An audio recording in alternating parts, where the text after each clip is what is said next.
সুযোগ পেলেই শাড়ি পরে সাইকেল নিয়ে বেরিয়ে পড়ে স্বপ্না শেখ।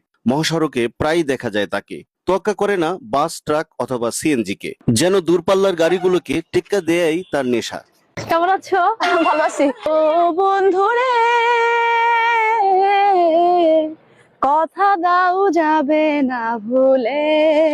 আরে ভয় লাগে তো তোমাকে দেখলে, এত ডিয়ারিং কেন তুমি? আমি জানি না। শাড়ি পরেই দ্রুত বেগে সকলকে পিছে ফেলে সামনের দিকে ছুটে চলে। এ যেন কোনো সিনেমার দৃশ্য। মানুষের বন্ধু মানুষ, আর আমার বন্ধু সাইকেল। তাই মানুষের বন্ধু মানুষ আর ওর বন্ধু সাইকেল। মেয়েটির নাম স্বপ্না শেখ।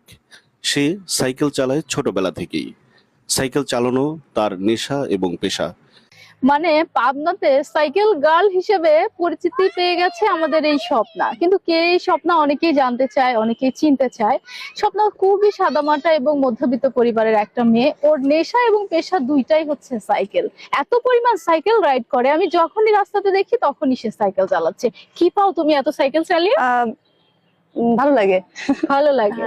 স্বপ্না শেখ শাড়ি পরে সাইকেল চালিয়ে ইতিমধ্যেই সকলকে তাক লাগিয়ে দিয়েছে। মাইলের পর মাইল এভাবেই সাইকেল চালিয়ে এক অন্যরকম আনন্দ পায় স্বপ্না শেখ। সাইকেল চালায় নিজের আনন্দের জন্য। স্বপ্না শেখ নিজের দুঃখ কষ্টকে ভুলে থাকার জন্য সাইকেল চালায়। তার এই সাইকেল চালানো দেখে সবাই তাকিয়ে থাকে অবাক দৃষ্টিতে। পাড়া কিংবা মহল্লার অলিতে গলিতে প্রায়ই এভাবে সাইকেল চালাতে দেখা যায়। না বুঝে অনেকেই হয়তো অনেক কথা বলে ফেলে তাকে, কিন্তু তাতে কি যায় আসে। তবুও তার এই ব্যতিক্রমী পথ চলা থেমে থাকে না। মানুষকে ভালো লাগে না, সাইকেলকে ভালো লাগে? সাইকেল আমার বন্ধু। সাইকেলই বন্ধু। দর্শক, গায়ে শার্ট, পরনে শাড়ি। কেউ কেউ ভাবে ছেলে, আবার কেউ কেউ ভাবে মেয়ে। কিন্তু স্বপ্না শেখ ছেলে মেয়ে দুটার একটা তো হতেই হবে, তাই না? এর জন্য স্বপ্না শেখ হচ্ছে একটা মেয়ে।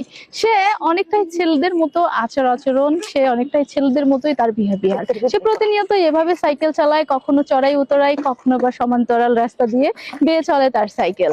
আসলে তার জীবন সাইকেলের চাকার মতোই ঘূর্ণায়মান।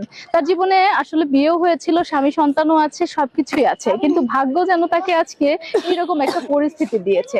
তাই তো সে সব সময় এভাবে সাইকেল চালিয়ে নিজের কষ্ট ভুলে থাকার চেষ্টা করে। শাড়ি পরে সাইকেল চালাতে কষ্ট হয় না? না, আমার কাছে ব্যাপারই না। ব্যাপারই না? না। বলো কি? আচ্ছা, এই যে কেউ কিছু বলে না তুমি যে শাড়ি পরে সাইকেল চালাও এভাবে? আমার হচ্ছে সমস্যা হয় না, তো কাপড় ঢেকে থাকে। আর আমার সাইকেলের সামনে যত বড় গাড়ি হোক না কেন, সব ধরনের গাড়ি, রাস্তায় যে সকল গাড়ি, ওগুলো সাইকেলের সামনে আসলে ভয় পায়, কাঁপে। আচ্ছা, তোমার সাইকেলের সামনে বড় ধরনের গাড়ি এসে ভয় পায়? আমি সাইড দিব কি, ওরাই সাইড দিয়ে চলে যায়, হাসে দেয়। আচ্ছা, অনেকেরই কোশ্চেন আছে, তুমি কখনো টি শার্ট পরো, আবার